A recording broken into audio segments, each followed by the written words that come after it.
Mon colonel, monsieur le commissaire, mon capitaine, madame et monsieur les conseillers départementaux, mesdames, messieurs les élus de Creil, mesdames, messieurs les représentants des associations et surtout des associations patriotiques, et je voudrais saluer le centre de loisirs sans hébergement de Creil, du Carterouer, pour la prestation. Ils n'ont pas répété beaucoup, donc merci à vous les enfants d'avoir mis de la fraîcheur dans cette cérémonie, et merci aussi bien sûr à vos encadrants pour le travail effectué dans l'enracinement de ce chant merveilleux qu'est notre hymne national. Mes chers concitoyens, chers amis, je pourrais vous parler d'histoire, de l'histoire du peuple français, de l'histoire des Creillois, de l'histoire des hommes et des femmes qui ont, avant nous, affirmé leurs convictions d'une façon ou d'une autre, en se rassemblant depuis 3 décennies, comme nous le faisons ce matin, ou en s'engageant parfois au prix de leur vie. Je pourrais aussi vous parler des valeurs qui fondent notre République, notre communauté française. Je pourrais donc vous parler de ces valeurs républicaines. Je pourrais vous en parler comme je l'ai fait ces 8 dernières années. Ce ne sera en aucun cas de vaines paroles ou des bis repetita, car l'actualité nous rappelle sans cesse et avec brutalité combien la haine, combien la barbarie, combien la violence se manifeste dans notre société et dans nos vies. Aussi dur que cela soit, nous n'avons d'autre choix que de vivre avec la souffrance, avec la mort, avec les accidents de la vie, avec la disparition de celles et ceux qui nous sont chers, et surtout avec la sauvagerie aveugle qui un jour fait éruption sans prévenir, comme au Bataclan ou à l'aéroport d'Ankara ou de Bruxelles. Je pourrais plutôt vous parler des récits de vie, des dizaines et des centaines d'histoires personnelles, parfois beaucoup plus gaies, parfois un peu cruelles, que l'on m'a racontées ces dernières années sur l'héroïsme de nos concitoyens, et qui m'ont fait aussi beaucoup réfléchir. Si nous avons en commun de vivre dans cette ville, d'y avoir grandi, de l'avoir adoptée, de s'être fait adopter par elle, d'y avoir de bons et de moins bons souvenirs, nous ne sommes pas moins tous différents. Nous avons tous notre histoire, nos joies, nos peines, nos préoccupations dans cette ville, dans notre ville. Tout cela, nous avons tous décidé, moi comme chacun d'entre vous, de le mettre entre parenthèses quelques instants pour venir à cette cérémonie.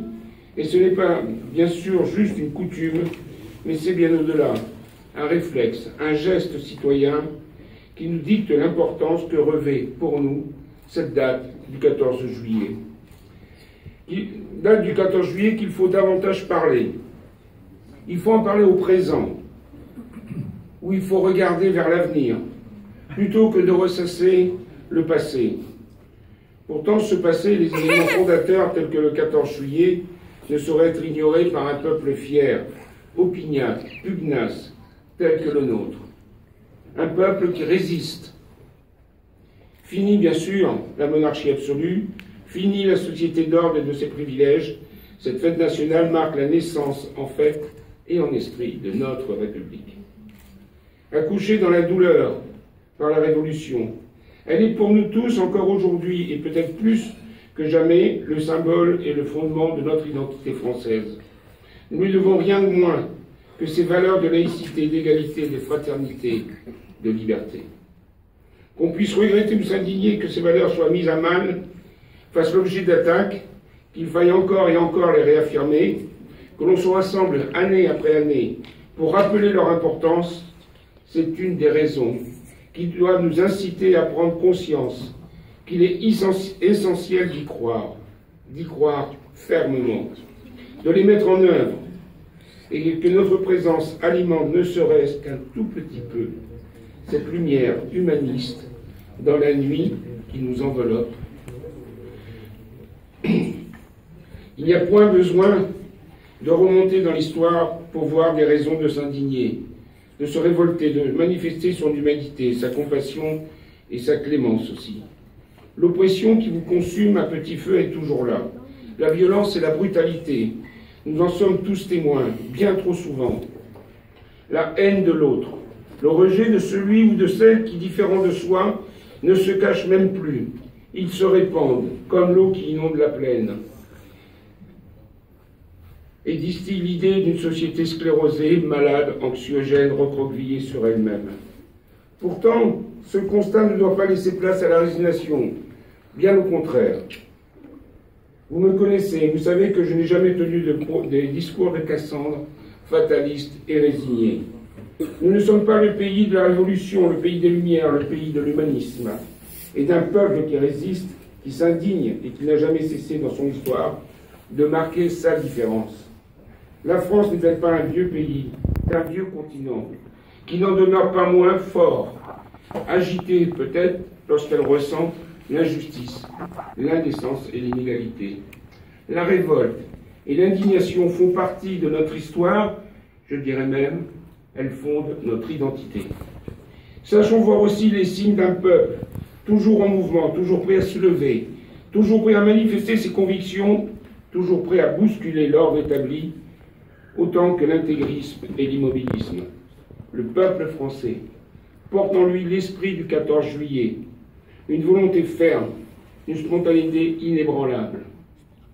Pour conclure, un mot pour celles et ceux qui incarnent le mieux ce bouillonnement. Je pense bien sûr à notre jeunesse. Je vous dirai simplement de regarder autour de vous, de regarder nos enfants et les jeunes qui sont nombreux dans les rues de Creil. Naturellement, nous nous inquiétons tous pour leur avenir, pour ce monde que nous allons leur léguer. Ce monde dont nous sommes témoins chaque jour, de ce qu'il compte du meilleur comme du pire de l'humanité. Nous avons chacun à notre niveau la possibilité et même le devoir d'y porter notre contribution. Que notre passage ne soit pas vain et insignifiant, mais qu'il apporte, même si c'est modestement, sa contribution à faire de ce monde un monde meilleur, un monde plus juste, un monde plus humain. C'est notre devoir que de faire réussir nos enfants dans la vie, de leur donner les moyens et leur inculquer les valeurs communes pour que demain, ils reprennent le flambeau que nous leur transmettrons, celui que nos aïeux nous ont transmis eux-mêmes. Voilà le sens de ce que je tenais à vous dire ce matin. Que cette fibre commune qui nous rassemble, soyons-en fiers, soyons fiers d'en être les héritiers, et que nous soyons bien conscients qu'elle nous donne des responsabilités. Que chacun d'entre nous réfléchisse à ce modeste message pour que demain, l'action des Creillois et des Creilloises fasse que nous ayons un monde meilleur. Je vous remercie.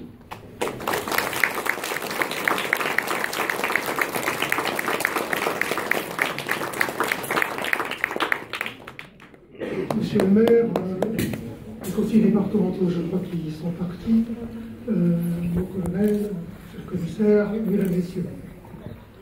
Je voudrais d'abord vous remercier, monsieur le maire, de me donner la parole et de rebondir sur les propos que vous avez tenus sur le 14 juillet et les valeurs de la République. Je crois effectivement que le 14 juillet est l'occasion unique de réfléchir sur ce que sont nos valeurs de République et ce qu'est notre République. Parce qu'on l'oublie souvent, mais que notre République, elle n'a pas été un régime accepté d'emblée. La République, il a un siècle pour se construire. Et si on pense pour beaucoup ce qu'on apprend à l'école, le 14 juillet, c'est 1789. 1789, c'est symbolique, et vous l'avez dit, monsieur le maire, c'est parce qu'on passe d'un système qui n'est plus le système féodal. Le système féodal est complètement aboli, et on rentre dans l'époque moderne, où les individus existent en tant qu'individus, ils n'existent plus uniquement en référence à la caste à laquelle ils appartenaient, et où il y avait les parois étanches. Donc, la Révolution en 1789, ils ont libéré l'individu. Puis ensuite, on a eu 1791 avec la fête de la Fédération. La fête de la Fédération, on commence à avoir conscience que le 14 juillet, ou que la fête révolutionnaire, elle s'inscrit dans ce qu'on a appelé l'État-nation. L'État-nation, lui, qui est une construction multiséculaire, parce qu'elle a bien commencé avec la monarchie, et s'est poursuivie ensuite avec la République. Mais cette construction d'État-nation, c'est quelque chose qui est extrêmement important, sur lequel il faut également qu'on réfléchisse. Et cette République, qui a grandi dans ce cadre de référence qu'était l'État-nation, après 1792, proclamation de la Première République, 1848, proclamation de la Deuxième République, et puis les lois constitutionnelles de 1875, où on peut dire la République, elle est née comme par inadvertance, parce qu'un amendement a été déposé, où on hésitait entre une monarchie constitutionnelle ou une république, et une des lois constitutionnelles, troisième loi constitutionnelle de 1875, a dit le président de la République est élu par le Sénat et la Chambre des députés réunis en Assemblée nationale. Et cet amendement a été voté, dit amendement Vallon, à une voix de majorité. Une voix de majorité. La République, en 1875, elle a existé à une voix. Ensuite, effectivement, la Troisième République a conforté cette République. On a eu la quatrième et maintenant la cinquième. Et ces valeurs-là, j'insisterai bien dans le cadre de l'État-nation, c'est les valeurs de notre République, qui sont notre devise, liberté, égalité, fraternité. Et il ne faut pas oublier que trop de liberté tue l'égalité, trop d'égalité tue la liberté. Et on a donc besoin, et c'est ça que la République a fait, d'avoir un consensus autour de la fraternité ou de la solidarité, qui fait qu'on arrive à concilier l'exigence de liberté dont on a absolument besoin, notamment pour la performance de notre système économique, et puis également l'égalité sans laquelle rien n'avance et sans laquelle le vivre ensemble n'est pas possible. Et ça, c'est notre fraternité.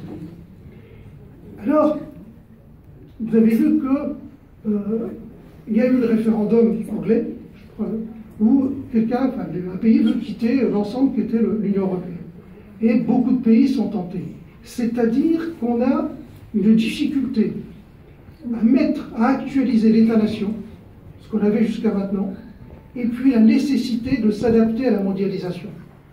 Et notre 21e siècle, il va être, c'est le grand défi de notre 21e siècle, maintenir nos valeurs de la République, mais dans un cadre plus large que l'État-nation, parce que l'État-nation ne sera plus adapté à ce qu'est maintenant le 21e siècle. Et il faut qu'on arrive, parce que nos valeurs-là, elles sont essentielles, elles sont, comme la Déclaration des droits de l'homme, elles sont universelles. Et ces valeurs universelles, nous devons encore les porter dans des ensembles plus larges. Ce sera pour nous l'Europe dans le monde, par rapport à l'Asie, par rapport à l'Amérique. Et ces valeurs-là, nous devons continuer à les porter. Ce n'est pas parce que l'État-nation a des marques de faiblesse que pour autant nos valeurs républicaines n'existent plus. C'est à nous de les porter. Et je terminerai par une citation qu'on prête au général de Gaulle, parce qu'on dit souvent, mais si on dépasse l'État-nation, c'est qu'on n'est plus patriote, c'est qu'on n'a plus le sens de la patrie. Et le général de Gaulle disait, le patriotisme, c'est aimer son pays, le nationalisme, c'est détester tous les autres. Et de construire un État, notre République, dans un État plus vaste, dans un État qui sera pour nous l'Europe, c'est le grand défi qui est devant nous. Et il nous faut absolument nous convaincre que nous ne sommes pas effectivement contre les autres, donc nous ne sommes pas des nationalistes, nous restons des patriotes attachés à notre pays, et nous défendrons notre pays dans un ensemble plus vaste, et ce n'est pas cet ensemble plus vaste qui menacera notre existence. Et nous terminerons peut-être sur le grand souhait qui était celui de Victor Hugo. Il disait « Avoir le monde pour patrie et l'humanité comme nation. Puissions-nous tous construire collectivement un avenir où nous aurons notre place et où nous pourrons vivre en harmonie, et si possible dans le cadre d'un développement et d'une croissance économique revenue, car elle nous permettra de nous exprimer mieux. » Voilà, on peut toujours continuer à dire, même si c'est ça, vive la République, vive notre pays, vive la France, et surtout, croyons en notre avenir. Merci à tous.